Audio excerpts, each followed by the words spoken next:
So you want to own a piece of the Uber Eats delivery business. Before you strap a hot bag to your back or think about running a fleet of drivers for restaurants, here's the number that matters most.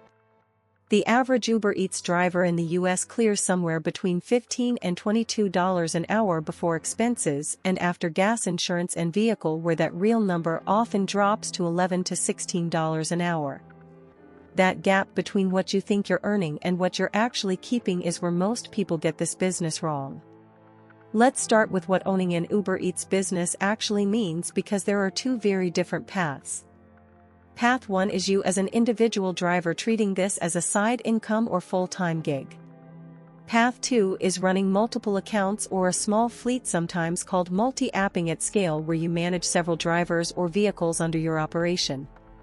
Most people asking about this mean Path 1, so that's where we'll spend most of our time. Then we'll break down the fleet model separately.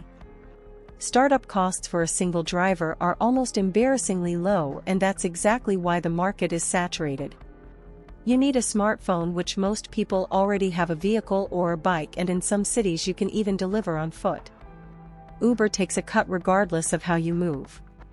If you're using a car you already own, your real startup cost is close to zero, maybe $20 to $50 for a hot bag and phone mount. If you need a vehicle, that changes everything, and we'll get to that. Here's the first hidden cost most new drivers miss. Vehicle depreciation. Every mile you drive for deliveries adds wear to a car you'll eventually need to sell or replace. Estimates from rideshare and delivery driver studies put this at roughly 15 to 25 cents per mile in depreciation alone, separate from gas. Drive 100 miles a day delivering food and you could be losing $15 to $25 a day in car value that never shows up on your weekly payout screen. Now the business model itself. Uber Eats operates as a three-sided marketplace: restaurants, customers and drivers, with Uber taking a cut from two of those three sides. Restaurants typically pay Uber a commission of 15 to 30% per order, depending on the service tier they choose.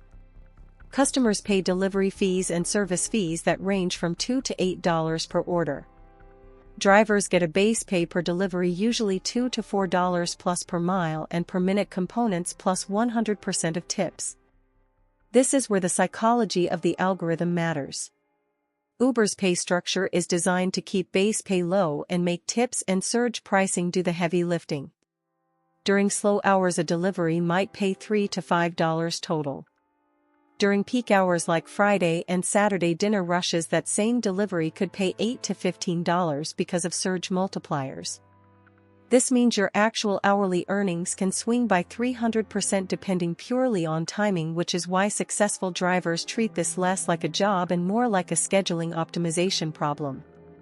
Let's talk revenue realistically, using numbers pulled from driver surveys and gig economy studies rather than Uber's own marketing figures, which tend to quote best-case scenarios.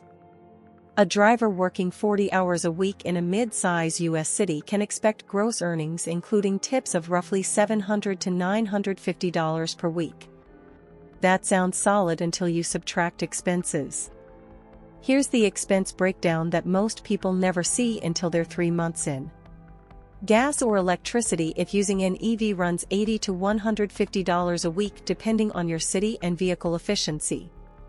Vehicle maintenance spread across oil changes, tires and brake wear averages $30 to $60 a week if you're driving heavily. Insurance is the sneaky one. Standard personal auto insurance often doesn't cover you while making deliveries, so you need rideshare or delivery-specific coverage, adding $20 to $50 a month on top of your regular premium.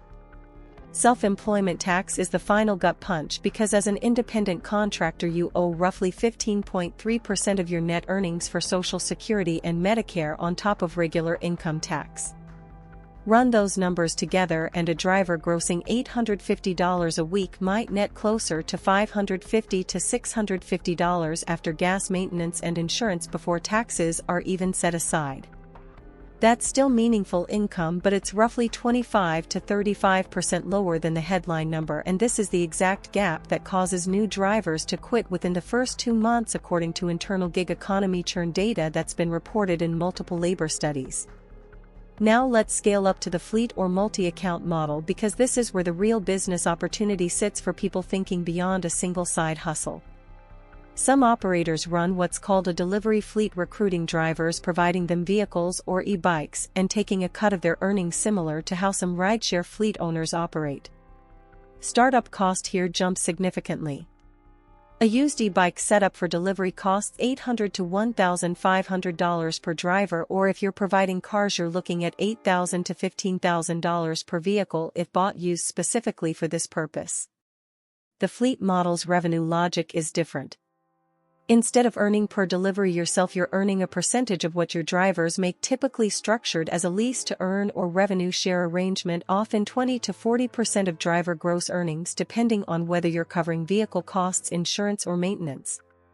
With 5 drivers each grossing $800 a week and you taking a 30% cut, that's a gross revenue of roughly $1,200 a week for you before your own costs of vehicle upkeep, driver turnover, and administrative time. Here's a risk nobody advertises. Driver turnover in the gig fleet model is brutal, often exceeding 50% within the first 3 months, because drivers realize they can just sign up for Uber Eats directly and keep 100% instead of splitting earnings with a fleet owner. This means constant recruiting costs and retraining, which eats into the margin that looked attractive on paper. The biggest mistake single drivers make is ignoring the per-mile math entirely and just chasing total dollar amounts.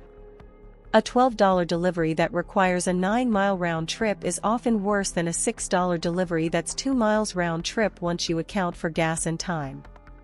The smartest drivers calculate a minimum acceptable rate per mile, usually around $1 to $1.50 per mile, including tip, and decline anything below that threshold, even though this means rejecting a large percentage of offers. The biggest mistake fleet operators make is undercapitalizing on vehicle maintenance reserves. If you're running 5 e-bikes or cars, you need a maintenance float of at least $300 to $500 per vehicle sitting untouched, because breakdowns happen fast and idle vehicles mean idle drivers who quit out of frustration. So what's the real profit potential here?